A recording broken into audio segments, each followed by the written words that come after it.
What's up and what's happening, TPE fam? We are excited to bring you another episode of the Pivot Experience podcast, where our aim and goal is to help leaders pivot into their next. On this episode, we have a special guest by the name of Tyler Mumford. Tyler is a part of Chick-fil-A's leadership development program, and he has a desire to become an operator. Let's tune into his story and see what challenges and what opportunities that he's learned and he's gained since being a part of the program. Let's go. Take is mine, mine. What's up and what's happening, TPE family? We're back with another episode of the Pivot Experience podcast, where our aim and goal is to bring on leaders to help tell their story to help you pivot into your next. I've got a very special guest here, someone who has graciously taken their time out of their day for almost what I would relatively say a complete stranger. Somebody that they don't know from left or right, but just was out of good faith, willing to come on and share a little bit of their story and a little bit of insight about their process and their journey. I'm talking about a young man by the name of Tyler Mumford. He comes to us via Google Meet, and he is actually right now on the road putting in the work that he's going to talk about a little bit more during our conversation. But Tyler, I want to first of all kick off our time to say thank you so much for agreeing to be here. Thank you so much for just giving us a little slither of your leadership journey, and hopefully it can impact somebody else's journey and help them navigate these waters that we call leadership. And so, before we get into the the heavier part of our conversation, Tyler, can you just introduce yourself to the audience, let them know who you are, where you're from, and just a little bit about yourself? Yeah, of course. So I was born in Oregon, but I was raised in South Carolina. And I really loved South Carolina. It's a really great environment and all. But my first interaction with Chick-fil-A actually came in 2004. I went to go visit my cousins out in Atlanta. And they're like, hey, let's go to Chick-fil-A. It sounds like you've never been. And as a 9-year-old I've never been. And so we went, and I was just so impressed that I could change out my ice cream cone or change out my toy for an ice cream cone. And I just was floored by it. And so by the time I turned 16, I had the opportunity to work at my local Chick-fil-A. My older brother was working there. And I was like, great, I get to work with him. I get to be with him. I get to work at this wonderful place that I've at least grown up with a little bit. And from there, I worked at that location in Baxter Village in South Carolina for about 3 to 4 years. And then after that, I actually removed some time after I graduated, and I went actually and served a church service mission for a couple of years down in Monterrey, Mexico. And so there's really where I found my passion to love and serve people. Just because it was completely out of pocket, it was really putting my life on hold to go serve others. And really from that point on, I was like, hey, maybe Chick-fil-A can be this avenue to continually serve people whenever I get back home. So I went back home and I talked to Mike and hey, Mike, my operator is I think Chick-fil-A is long-term for me, but as you know, I have a long ways to go before any of these options become a reality of becoming an operator, working on staff. And so he's like, hey, let's start you on the journey. So in 2016, I started that journey of working on my leadership, making mistakes. I worked for him for another year, and then to pursue my education further, I actually moved out to Idaho of all places, out to BYU. And from there, I worked at another Chick-fil-A out there from 2018 to 2022. And there I really started to hone in on what leadership was, really started experimenting, making mistakes and whatnot. And so when I moved out there, I met who I would eventually marry to be my wife. I graduated from college, and then COVID hit. And I was at this crossroad of hey, a lot of this stuff's happening right now. How am I going to move forward? And so during COVID, I actually went on my first grand opening assignment out in Dallas, Texas. And I met this grand opening supervisor who was part of this LDP program at one point, Zach LaCroix. And he gave me probably the best advice that I needed to hear that moment. Is like, your life is in your own hands. Go get what you want. And so I actually went back home and voluntarily took a demotion. At the time when I went to do that grand opening, I was like the kitchen director. I was like basically the right-hand man to the general manager. And I was like, hey, for me to pursue this, like I need to invest a lot more time into this. And so from that point on, I developed a leader who took my spot. And a year after that experience, I applied to LDP. And I applied to LDP in April of 2022.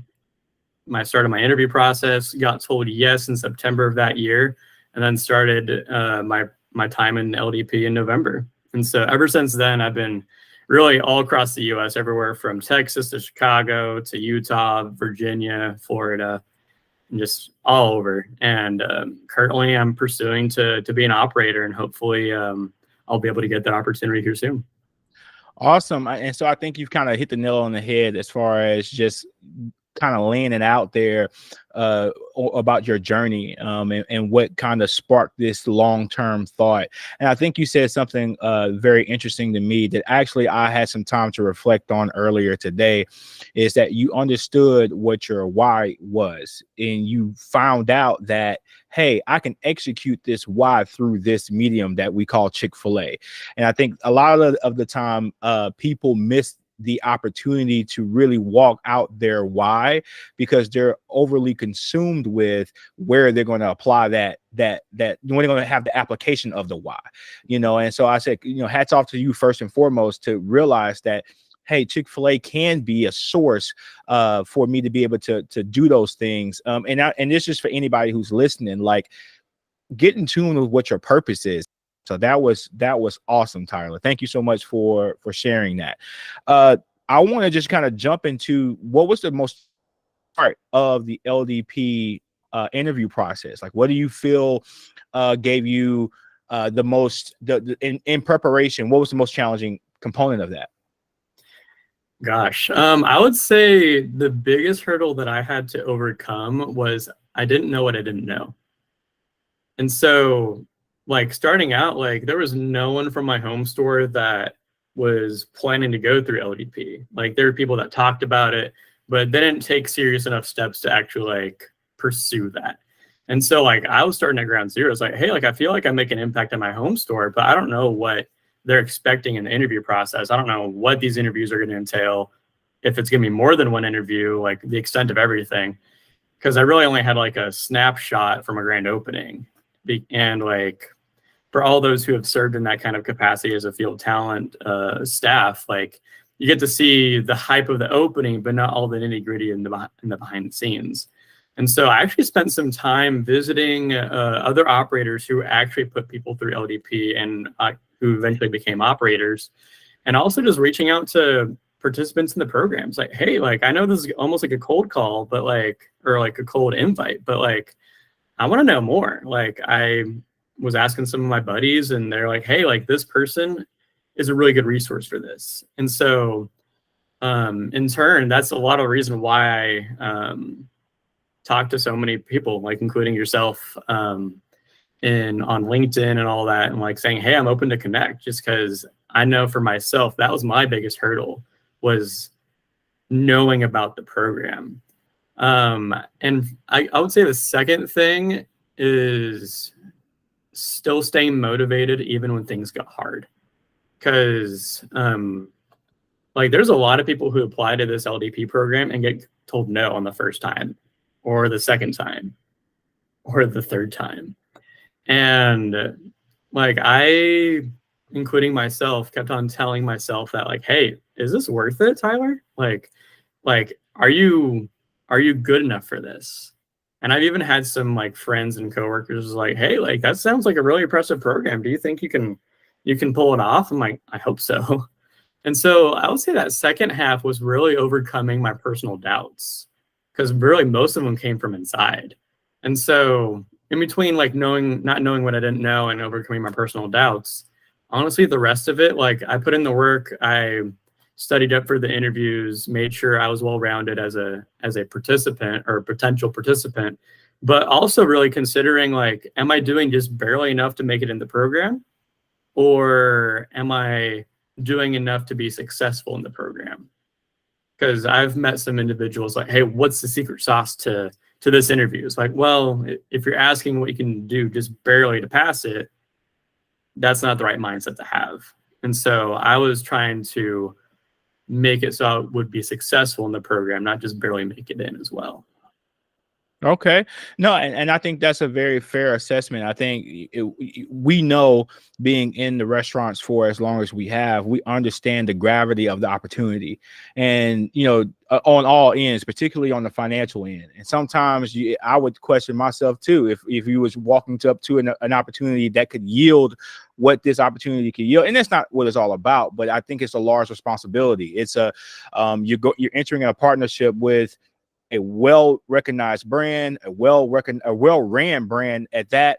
And yeah, I can definitely see how one would question themselves. Actually, we have a gentleman who's going through the process now at my home restaurant, and just the nerves that he had, going into that first interview, and it just put an application in. It took him a while to even muster the courage to put the application in, but we always knew he could do it. He had to believe himself that he could do it. And so he's actually got that in. But so thank you for sharing that.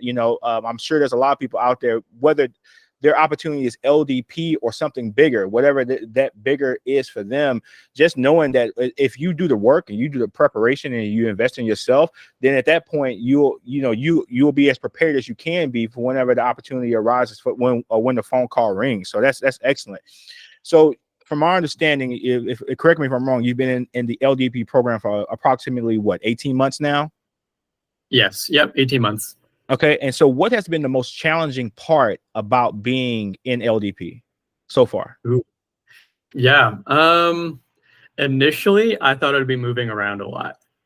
And I remember talking to my wife recently. It's like, hey, like, we've hit the 18-month mark, and like, we thought this, like, relocating 9 times in 18 months would be a burden. But actually, like, we've gotten used to that. But I would say the most difficult part is walking into a new situation in each assignment, because you have to have a pretty high emotional intelligence to interact with so many different people. Because like, I've worked in 9 different assignments so up to this point, and knowing how to interact with different people in different circumstances across the US with language barriers and all that, like, it's a challenge. And so I would say gaining, like, through the emotional intelligence piece, I would say really gaining trust and making an impact as soon as possible. Because like, in all reality, in this time in this program, like, you might spend a month at an assignment, but you don't have a month just to gain trust from the team. You gotta make sure like they're keeping the brand standards, developing leadership and all that. And so I would say causing an impact in such a short amount of time is a challenging but rewarding aspect of LDP. Yeah, I can only imagine. Like, I work with a team that I've been knowing them for forever, and you still kind of have to walk in with some level of like that emotional intelligence question. But I feel like you may have answered that question already just by saying just how sharp your emotional intelligence trigger is during this process. I think that you've definitely walked through making people in such a short amount of time, and getting good at that, doing it 9 times.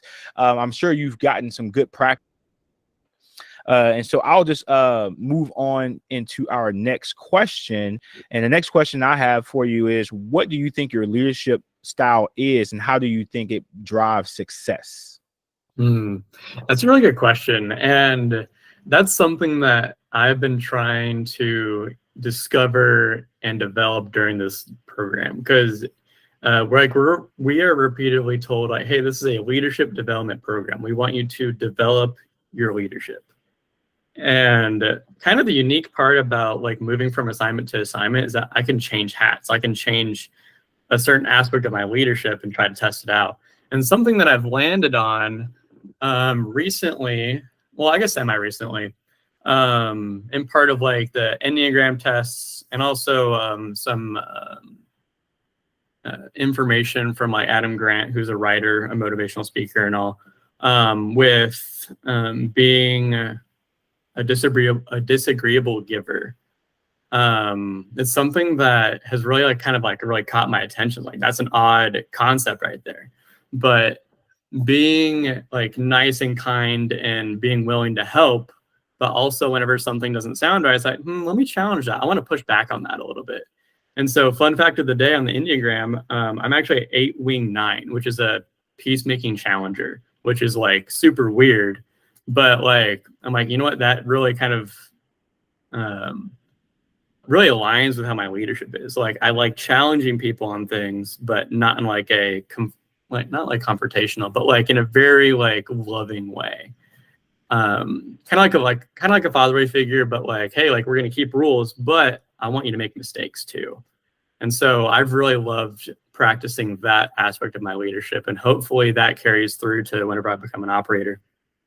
Yeah, I think the effective leaders learn how to extend grace, and that's kind of what I'm hearing you say. You know, your tolerance level. Now, I'm sure there when the level of offense is egregious enough, you know, there is no grace. You know, we're playing by the rules. We got to uphold the standards. We got to protect the interests of the brand, all those different things. But I think there's some instances where in our leadership we recognize where you have to kind of bend a little bit. But I love that, like what you call it, disagreeable giver, disagreeable giver. Yeah, no, that might be a new phrase, because I feel like for me, I kind of float in that, without ever hearing that term or terminology. I feel like that's kind of where my leadership style kind of it lends itself to aligning with that. So no, I absolutely love that.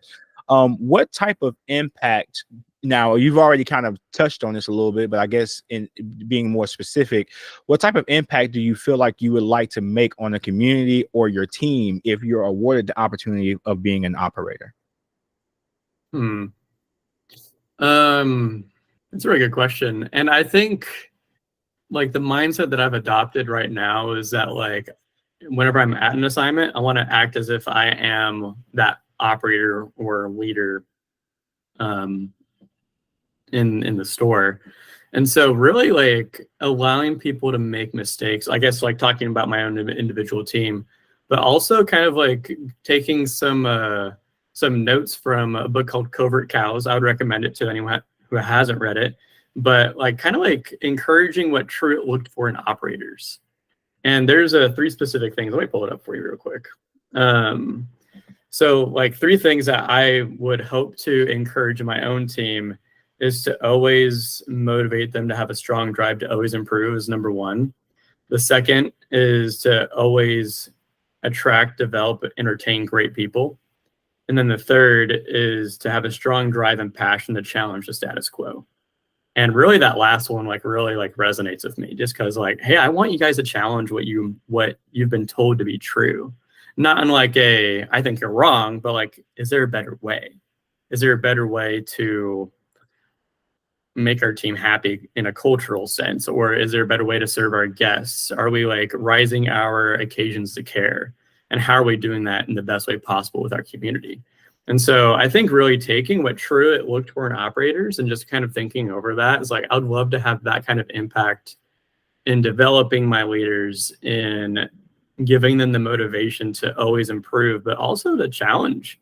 And because like, if we're always accepting everything that we're told, we're only as good as the environment that we put ourselves in. No, that's very well put. And I feel like Chick-fil-A as a brand is, you're speaking from what Truett looked for in the operator. And I feel like that has manifested itself in the brand itself, just in the terms of the times that I've been around. We've done a lot of innovative things. I feel like one of the most innovative things that we've done as a brand is the Chick-fil-A app. We were right on time as it relates to the pandemic of having an app that was thriving. And so that challenging your team to innovate and to not accept what we've always done, I think is a true hallmark of a great leader. And if you're prioritizing that, I feel like you're going to be an excellent operator, while giving individuals the room to fail, because you have to have that. If you're going to innovate, there's going to be a failure along the way as you tinker with the system or tinker with a process or just people development.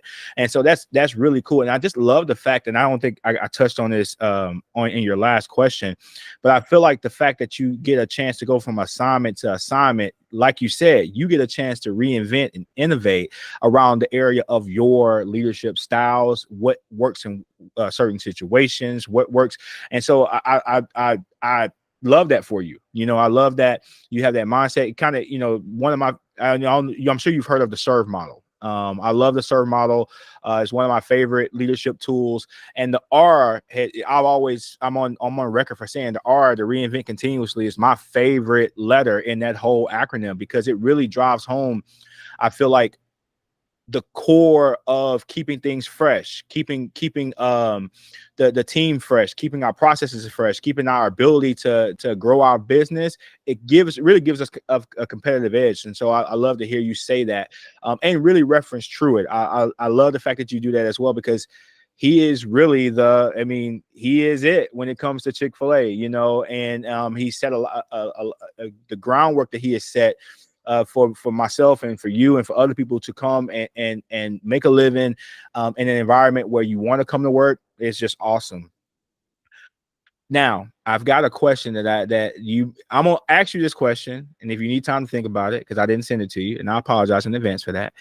What is the biggest myth about LDP that you heard maybe prior to being an LDP? Now that you're all past the halfway mark, what is the biggest thing out there, like the biggest rumor out there about the program that you can go, no, that's not true. My experience was X, Y, and Z. Yeah, there's one thing that definitely comes to mind that was even told to us at the beginning of the program during our training, and saying that this is not an operator pipeline. I think that was like the biggest myth that I've heard. It's like, oh no, we don't want to endorse this as an operator pipeline. We are endorsing this as a leadership development program. And something that Amy Odie, who's in charge of LDP, she said that her purpose for LDP is, whatever you do 5 years from now, we want you to be wildly successful at whatever that is. Whether it is being an operator, whether it is being a business owner somewhere else, or whether it's something not business related at all. And so I've personally reflected on that a lot. And even just looking at the numbers of people getting selected from LDP as operators, and it is a foot in the door, of course, but it's not because we're an LDP that makes us so competitive.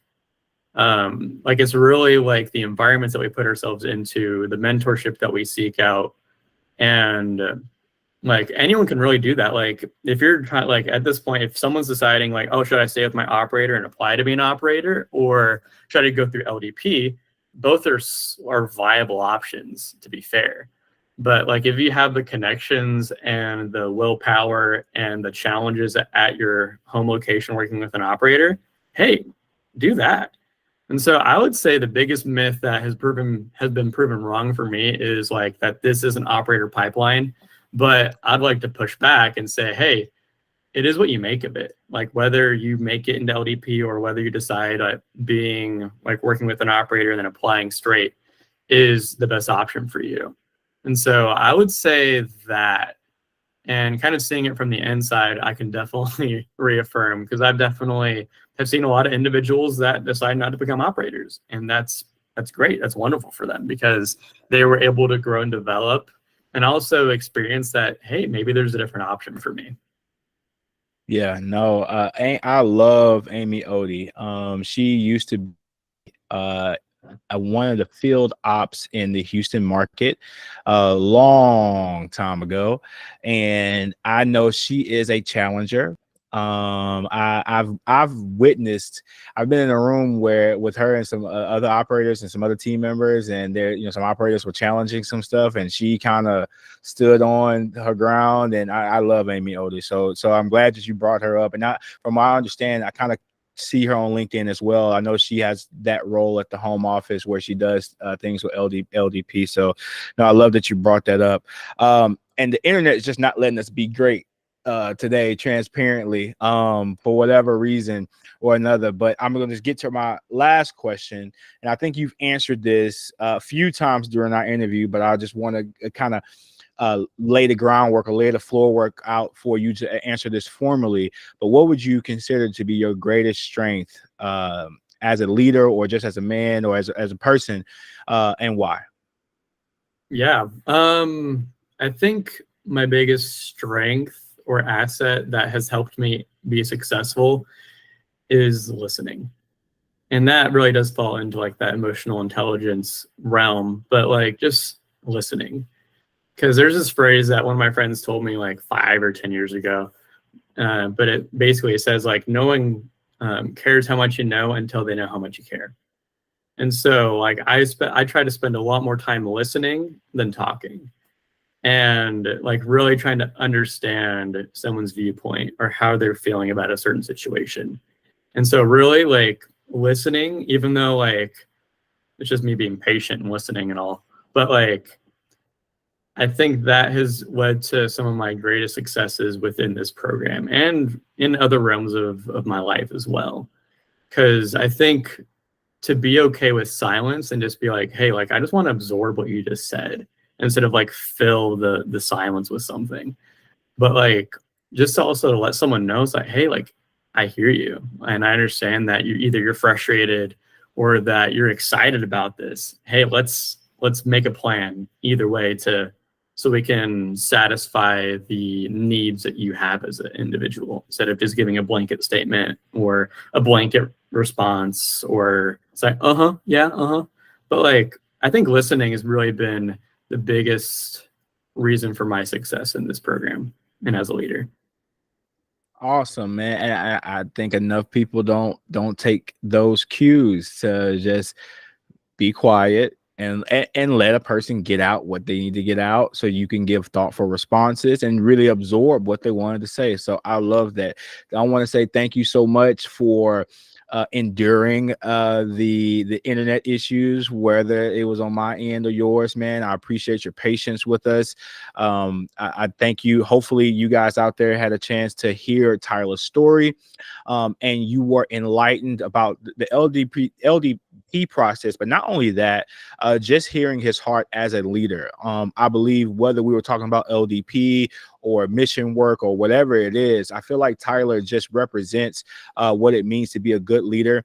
I love some of the things that he brought up.